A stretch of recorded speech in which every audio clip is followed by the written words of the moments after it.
Q1 result season is finally over. And if you look at the numbers, there are some very interesting patterns emerging.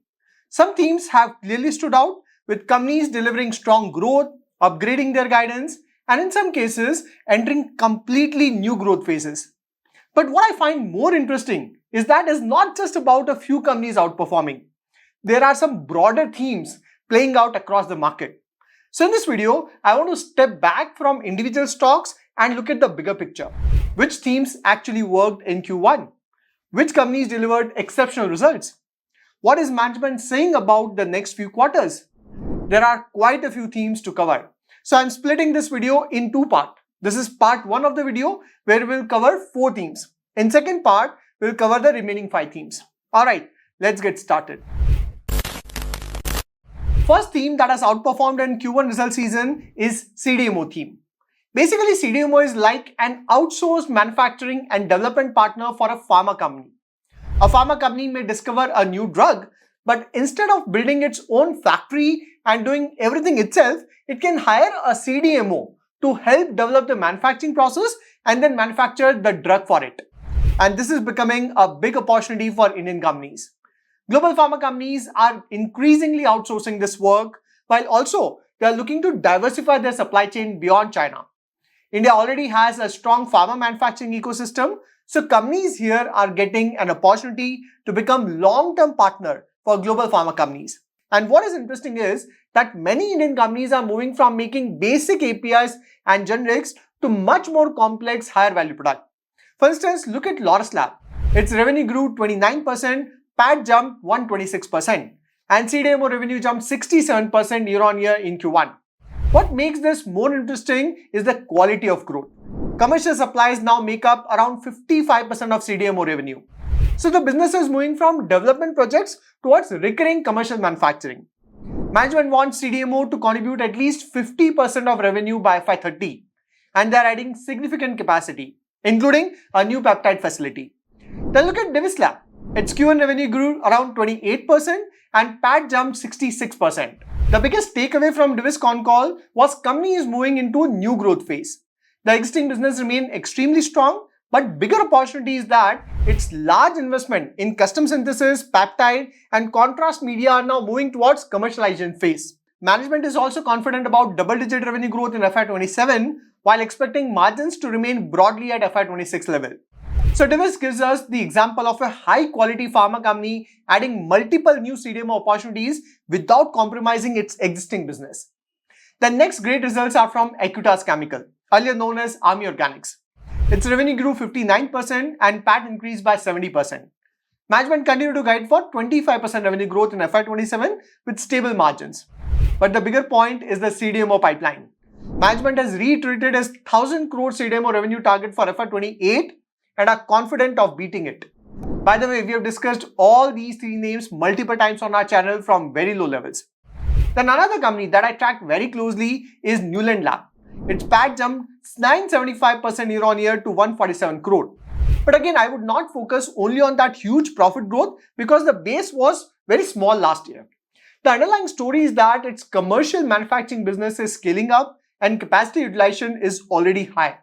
So Neuland is expanding capacity and simultaneously investing in peptide manufacturing and R&D. Management is targeting around 20% revenue growth in FY27 and FY28, with another commercialization expected this year and 1 or 2 more next year. So Neuland is a great example of strong current earning plus a visible pipeline of new commercial molecules. Then second theme is Pharma. It's a clear winner in Q1 result season. I think Pharma's story is slightly different from CDMO. The domestic Indian pharma market is growing at a healthy pace, particularly in chronic and specialty therapy. Indian pharma companies are also benefiting from new product launches and expansion in overseas market. For instance, look at Gland Pharma. Q1 revenue grew around 20%, PAT jumped 47%. Management is confident of around 15% constant currency growth in FY27 and sees a path towards roughly 20% CAGR growth over the next 4 years. Then another great numbers are from Shilpa Medicare. In Q1, its sales jumped by 43% and PAT jumped by 115%. What I found particularly interesting in management commentary was this statement.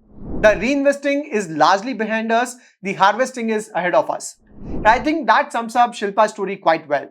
Company has spent the last few years investing heavily in manufacturing capacity, complex formulation and biologics. Now several of those investments are moving towards commercialization phase, and utilization of existing facilities is also improving. So the next phase is less about putting more money into the business and more about getting return from what has already been built. The next is Sudeep Pharma. In Q1, its revenue jumped 27% and net profit jumped 30%. Sudeep is interesting because it is not really a conventional pharma company. It makes specialized excipients and ingredients that pharma, food and nutrition companies use in their product.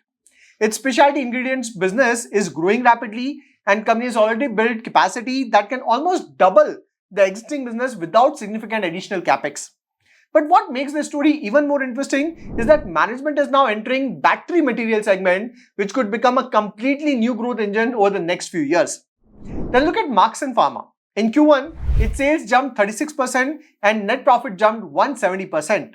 Interestingly, despite 35% revenue growth in Q1, management expects Q2 to be better than Q1, followed by stronger Q3 and Q4. Yet management has retained its 15 to 20% growth guidance due to geopolitical uncertainty. So it looks like a conservative guidance, and company should do better than guidance. There are multiple growth drivers actually. Europe is emerging as a key growth driver and expansion into new countries, adding further growth opportunity, and company is around 1,000 crore of cash and is actively evaluating further inorganic opportunities to deploy this capital. Apart from this, there are a few more interesting names like Sakar Healthcare, Beta Drug that are worth tracking very closely. Then third theme is precision engineering and auto auxiliary. Now this is another very interesting theme that looks very promising. The thesis here is simple.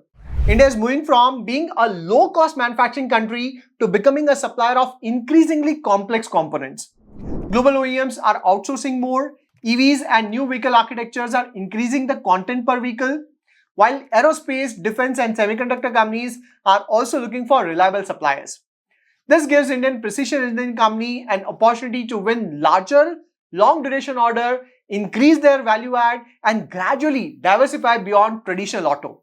And within this broader manufacturing theme, I found 5 companies particularly interesting. First is Sansera Engineering. Sansera is probably the best example of an auto auxiliary company moving into higher value precision manufacturing and diversifying beyond traditional auto. Its Q1 revenue is up 33% year on year, while PAT is up 59%. The really interesting part was non-auto revenue that jumped almost 130% year on year. ADS, that is aerospace, defense and semiconductor, is the biggest growth driver. ADS revenue grew more than 3 times year on year to 145 crore in Q1. Management is looking at roughly 550 to 600 crore ADS revenue in FY27. Then significant revenue from new semiconductor order is expected from calendar year 27. Company's non-auto segment has already reached 21% of revenue. Management's long-term target is to bring ICE segment down to 60%, with tech-agnostic, XEV and non-auto each contributing 20% in the business. In the long term, Sansera is targeting 8,000 to 9,000 crore revenue by FY31. In FY26, their revenue stood at 3,100 crore. So you can imagine the growth potential. I've discussed Sansera multiple times in the past, including a detailed video nearly 3 years ago. The next company in precision engineering space is Azad Engineering. Its Q1 revenue grew 27% and PAT jumped 20%. So Azad specializes in manufacturing mission critical and life critical rotating components that operate under extremely harsh conditions inside your aircraft engine, gas turbine and defense platform. These are components where even the slightest fault can result in loss of billions of dollars and even loss of lives. That's why there are only a handful of companies globally. In Q1 con call, management reiterated the target of more than 25% CAGR growth while maintaining industry-leading profitability. The exciting part is the order pipeline. Company has new opportunities with Rolls-Royce, a major turbo machinery agreement with Baker Hughes, and it's moving towards commercialization of its indigenous turbojet engine after delivering the first engine to GTRE, a lab under DRDO. Management expects accelerated growth from Q3, Q4 FY27 as new lines ramp up. We have discussed Azad twice. One last year when we covered top aerospace and defense companies in India, and one recently when we covered top aerospace companies in India. Then third company in this theme is Craftsman Automation. Now Craftsman is interesting because it gives us both auto and industrial diversification. Its Q1 revenue grew 36% while PAT more than doubled. Company is benefiting from its aluminium business, automotive powertrain, industrial engineering, and EV related opportunities. It also has a major capex program of around 1500 crore, which shows management is preparing capacity for next growth phase. Then fourth name in the list is Sona BLW. Again, we have discussed this company multiple times. Its Q1 revenue jumped 54%, while PAT has increased around 45%. Its major growth is coming from EV segment that has doubled. Interestingly, now Sona is also entering areas like robotics and physical AI. I strongly believe that robotics and physical AI has bright future. So Sona BLW is no longer simply an auto component company. It is increasingly becoming a precision technology supplier to the next generation of mobility. That's why I think Sona BLW has immense growth potential. In fact, Sona BLW management aims to grow company by another 10 times over the next decade. And fifth company in the list is Precol. Precol is a good example of an auto auxiliary benefiting from rising content per vehicle, particularly in electronics. Its Q1 revenue grew 23%, while PAT grew 34%. Company wants to increase its content per vehicle by 50% over the next 3 years, driven by products like instrument clusters, telematics, switches, disc brakes, and battery management system. So the growth here is not simply dependent on more vehicle being sold. Precol is trying to earn more revenue from every vehicle it supplies to. But there is another interesting development here. Precol has announced a demerger of its driver information and connected vehicle solution business into a separate company, Precol Autotech. The existing Precol will focus on actuation, control and fluid management and precision products, while the new entity will focus on automotive technology and connected vehicle solution. Shareholders will receive 1 share of Precol Autotech for every 1 share of Precol.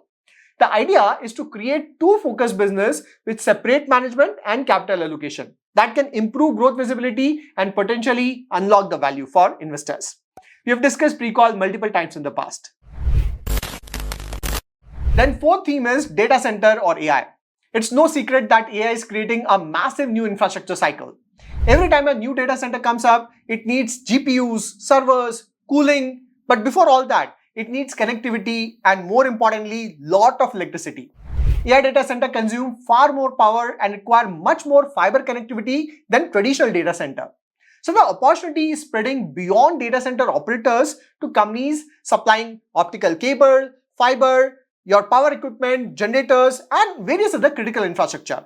We have discussed this data center theme in detail last year with 2 videos that include the key players in the ecosystem. So which companies are outperforming within data center theme? First of all, you have optic cable companies including HFCL and Sterlite Technology. Both companies had a spectacular Q1. HFCL revenue nearly doubled while PAT jumped to 46 crore against loss of 29 crore last year. Management has raised its FY27 revenue guidance from 20% to 40% with a very strong order pipeline. Not only that, they are guiding for minimum EBITDA margin of at least 23.25%, which is again much higher than their initial projections of 20%. And please note that in FY26, their EBITDA margin was 15%. So massive growth can be expected in FY27. Sterlite Technology also reported massive revenue growth and profit has jumped nearly 20 times. Company's order book stands at 18,600 crore at the end of quarter, which is more than 4 times company's FY26 sales. Sterlite Technology has also upgraded its EBITDA margin guidance to 23% from an earlier target of 20%. In FY26, company's margin stood at 12%. So margins are going to expand big time in FY27. I've discussed both companies to help you understand the key growth driver along with key risk, because key risk here is very important to understand. The next company in the list is E2E Network. Just look at Q1 numbers, simply exponential. Basically, E2E rents computing power to businesses and developers. Instead of company buying expensive GPUs and building their own servers, they can rent GPUs from E2E through cloud and use them for things like AI model training, inference, generative AI application, and various other high computing workloads. Then comes the power auxiliary side of data center. Within this, first name is Hitachi Energy. Again, exceptional set of numbers. So Hitachi Energy makes critical equipments like your transformers, switch gears, HVDC system that are needed to transmit and manage large amount of electricity. And the demand is coming from multiple directions. Data centers, renewable energy, grid expansion, and India's broader electrification need. Next, we have got TD Power, another exceptional growth story. Its Q1 revenue jumped 71%, whereas PAT jumped 72%. Interestingly, its order flow has jumped 87%. Management has upgraded their revenue guidance from 2400 crore to 2600 crore, reflecting 40% growth in FY27. And that too, they expect to beat this guidance. Then you have MTAR. It makes highly engineered component for areas like nuclear, aerospace, and clean energy. And its clean energy business supplies component used in fuel cell system. Its connection with data centers is that fuel cells can provide reliable on-site power for large data centers where grid availability is becoming a constraint. MTR key client is Bloom Energy, which is a US-based company that produces electricity cleanly through an electrochemical process without combustion. MTR's Q1 revenue was exceptional. It grew 130% and PAT jumped more than 4.5 times. But more importantly, it ended the quarter with 5,100 crore plus order book and is still guiding for around 80% revenue growth in FY27. Then you have cable companies, Polycab, RR Cable, KEI Industry and Universal Cable. All four companies have posted solid results. And here the story is much broader than just data center. India is investing heavily in power generation, transmission, distribution, renewable energy, infrastructure and industrial capacity. And all of this ultimately require more wires and cables. So companies like Polycab, RR Cable, KEI and Universal Cable are benefiting from the broader electrification and capex cycle. So I would not look at these companies purely as data center play. The bigger opportunity is the entire power infra and electrification cycle in India. I think we can do a separate video on these cable companies. Let me know in the comments. So if we step back and look at all these four themes we discussed, there's a common thread running across all of them. Whether it is CDMO, Pharma, precision engineering, auto auxiliary or data center and power infra, companies are increasingly moving towards higher value business, stronger capabilities and larger addressable market. And that to me is much more important than simply looking at who delivered the highest Q1 profit. Because some of these companies are not just having a good quarter, they're potentially entering a complete different phase of their business. Whether new capacities are getting commercialized, order books are scaling up, margins are expanding, and new growth engines are starting to contribute. But at the same time, this is where we need to be careful. A strong Q1 does not automatically make a good investment. Execution is going to be very critical. And a lot of these companies are already valued a significant premium. And therefore, the market is already pricing a meaningful part of the future growth. So the key question going forward is not just can these companies grow? It is, can they execute well enough to justify the valuation the market is giving them? And that is something I'll be tracking very closely in the coming quarters. In fact, I'm already doing this in my exclusive weekly video series where I track quarter results of nearly 200 companies. I go through their numbers, con calls and management commentary in detail and identify the key changes in their growth outlook, earning and business trajectory. And importantly, I also share how I am looking at these companies from an investment perspective and what strategies I am following in my own portfolio. The purpose of my weekly series is not to give you buy or sell call, but to help you with right information and how to build an investment or exit thesis. So this was part 1 of Q1 result review. In part 2, we'll look at the remaining 5 themes. And there are some very interesting companies and development that we still need to discuss. So stay tuned. Hope you'll find this video useful. I'll see you next video. Till then, take care.